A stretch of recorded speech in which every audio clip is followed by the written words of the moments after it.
नमः सिद्धेभ्यः। ओम नमः सिद्धेभ्यः। ओम नमः सिद्धेभ्यः। अहिंसा परमो धर्म की। आचार्य गुरुवर श्री कुंद कुंद भगवान की। आचार्य गुरुवर श्री ज्ञान सागर मुनि महाराज की। जय परम पूज्य संत श्री आचार्य भगवान विद्यासागर जी महामुनि राज जी की। समस्त आचार्य संघ की।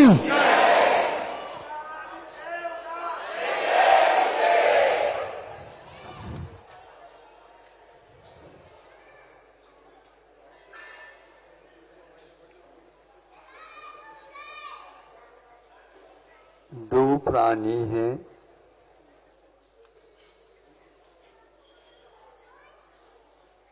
और उनमें भेद भिन्नता है। अज्ञान के कारण एक शुभ की ओर प्रवृत्ति करता है, अशुभ की ओर प्रवृत्ति करता है, और एक श्रद्धा अथवा ज्ञान होने से शुभ की ओर प्रवृत्ति करता है। दोनों जीव एक परिवार के हैं मान लो, अथवा और कोई जीव जंतु मान लो। ऐसा भेद क्यों होता है?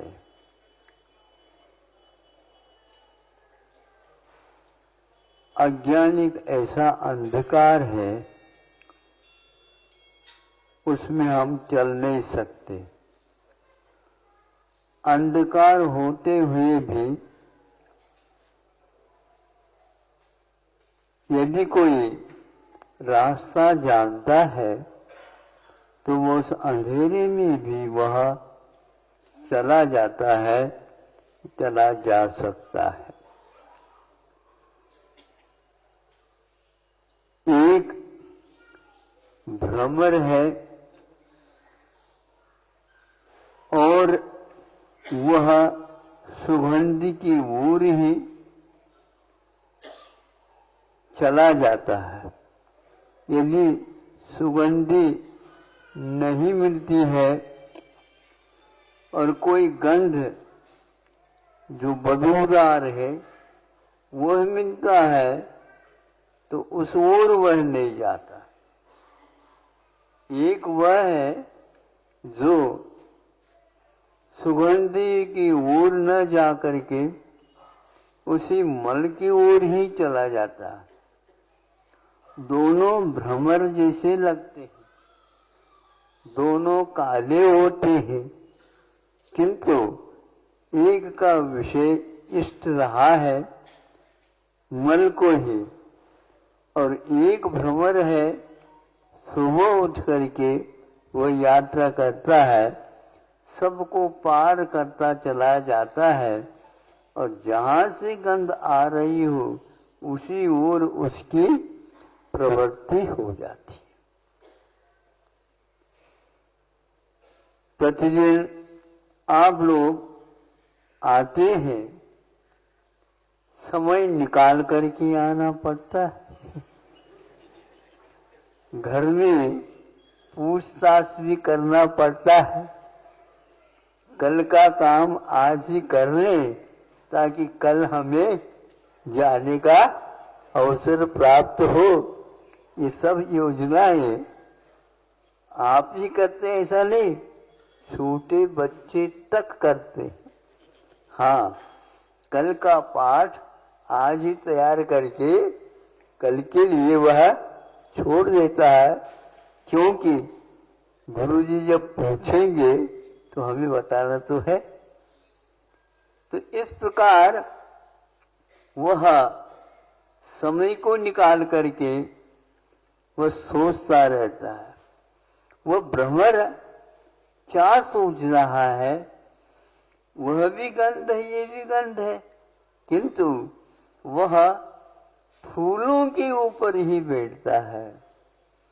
फलों के जो फल अच्छे सुगंधित है उसी के ऊपर बैठ रहा, बल्कि वह बैठता भी नहीं, किंतु उसके ऊपर मंडराता हुआ, गुनगुन संगीत सुनाता हुआ, कभी कभी थोड़ा सा धक्का लगता है तो वह फूल हिलने लग जाता है। देखा कभी आप लोगों ने दृश्य? बहुत सारे नाटक तो देखते हो आप लोग।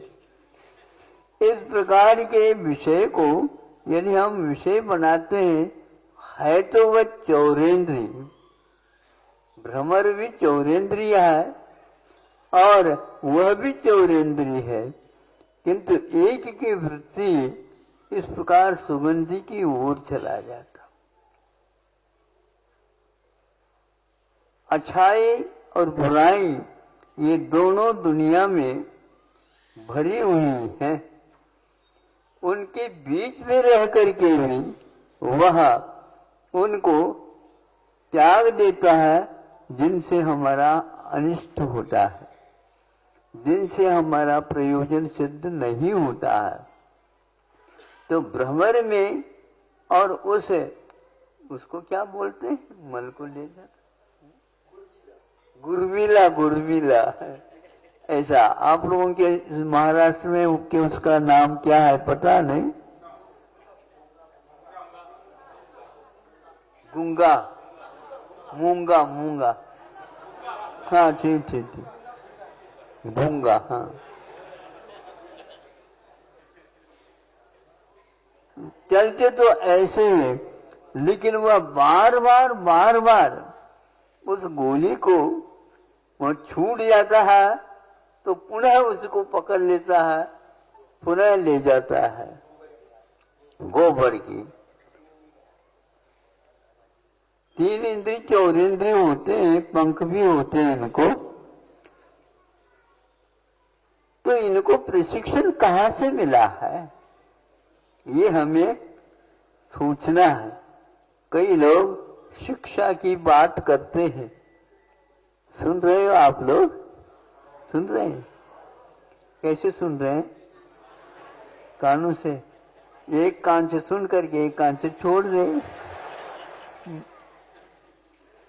एक कान में आवाज आती है, दूसरे कान में भी आ जाती, उसको केवल सुनना नहीं किंतु उसको अपने जीवन में उतारना है।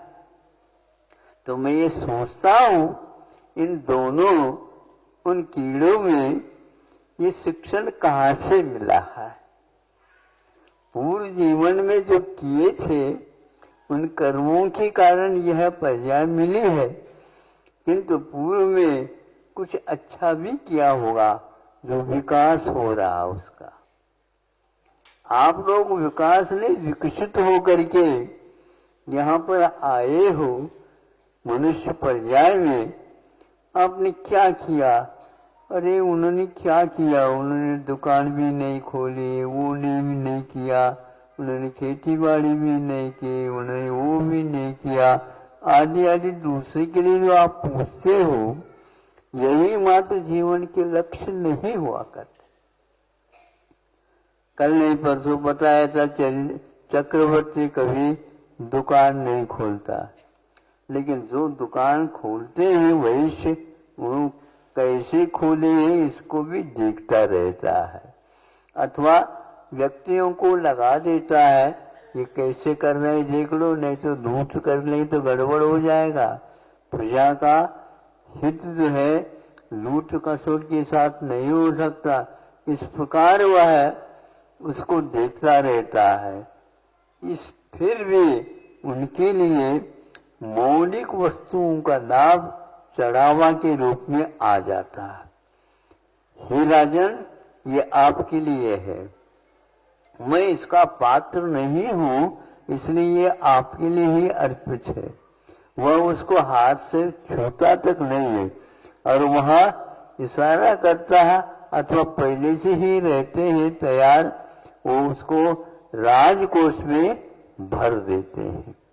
और राजकोष कितना है क्या है ये पूछता है, ये काम करना है, जो दिए गए थे गृहस्थों के माध्यम से, वही सारी सारी चीज और उसमें डाल करके वह प्रजा के हित में कार्य करता है। यह प्रशिक्षण होगा, किंतु उन्होंने अपने इस जीवन में कोई प्रशिक्षण लिया नहीं, लेकिन गत जीवन में उन्होंने ऐसे कर्म किए, सम्यक दर्शन शुद्धा संसार से ये भोग निर्विन्ना। सम्यक दर्शन से जो युक्त होता है वो संसार से, भोगों से और इस शरीर से निर्विन्न होते हैं। वहां पर कोई उनको इस रुचि पूर्वक नहीं देखते, क्योंकि ये तो अनंतकालीन रीत है। अनंत काल से हम ये करते ही आ रहे हैं, इसलिए छोटे छोटे कीड़े भी रहते हैं, उनमें भी विकास हो रहा होता है। और विकास करते हुए अथवा एक साथ आपने सुना होगा चक्रवर्ती के पुत्र कितने थे? 923 थे, किंतु वह निगोद से आए थे। अब वो लोग, एक तो निगोद से कहां से प्रशिक्षण लिया था उसने? भावों के माध्यम से ये सब होता है। वो भाव क्या है? बहुत आरंभ और बहुत परिग्रह, ये नरक के लिए कारण होता है।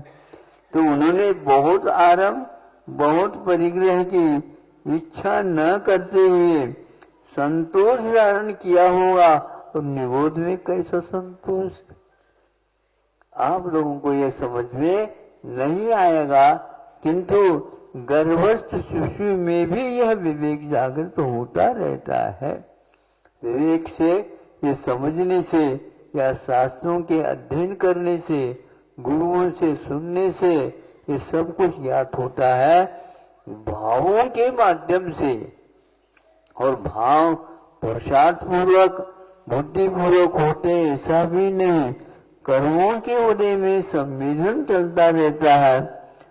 कर्म फल चेतना, इसको शास्त्रों में कहा है। कर्मों के उदय में उनके फलों की संवेदना अनुभव अनुभूति होती है, उसके कारण ये परिणाम होकर के सीधे निगोद से यहाँ तक आता है। तो उसके अनुसार ही उनको विषय भी मिलते हैं। तो विषय मिलते तो कैसे मिलते हैं? तो यह एक गोबर में जाने वाला और एक सुगंधी को ढूंढने वाला।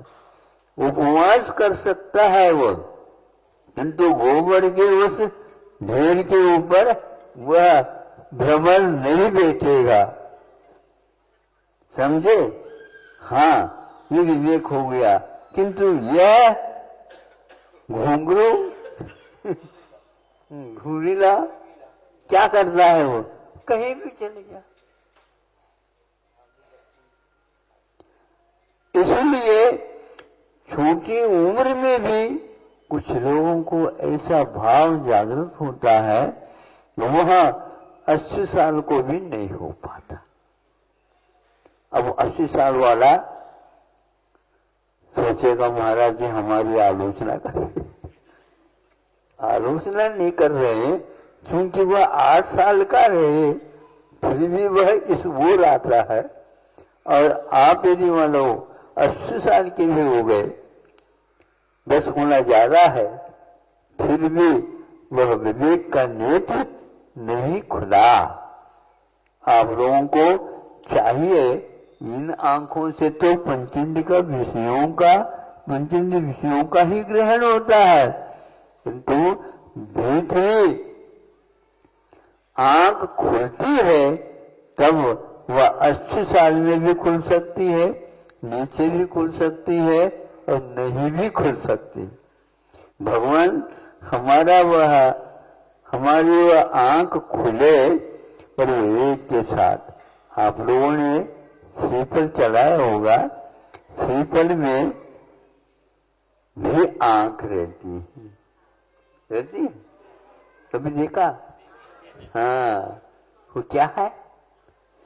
इसी प्रकार एक भगवान है, एक काव्य ख्याति में कहा जाता है, एक मुक्कन्ना मूर कन्नगु यारी इरुत्तरे ಅವರ ಹೆಸರು मुक्कन्न।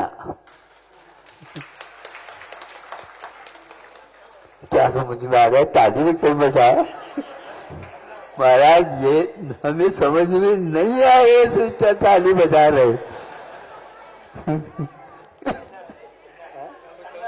कन्नड़ है मराठी मध्ये सांगा त्याचा अर्थ करून घ्या आपण। उसमें 3 आंख होते हैं, लेकिन तीसरी आंख जिसको खुली हुई रहती है उसको एक प्रकार से भगवान परमात्मा कहा जाता है।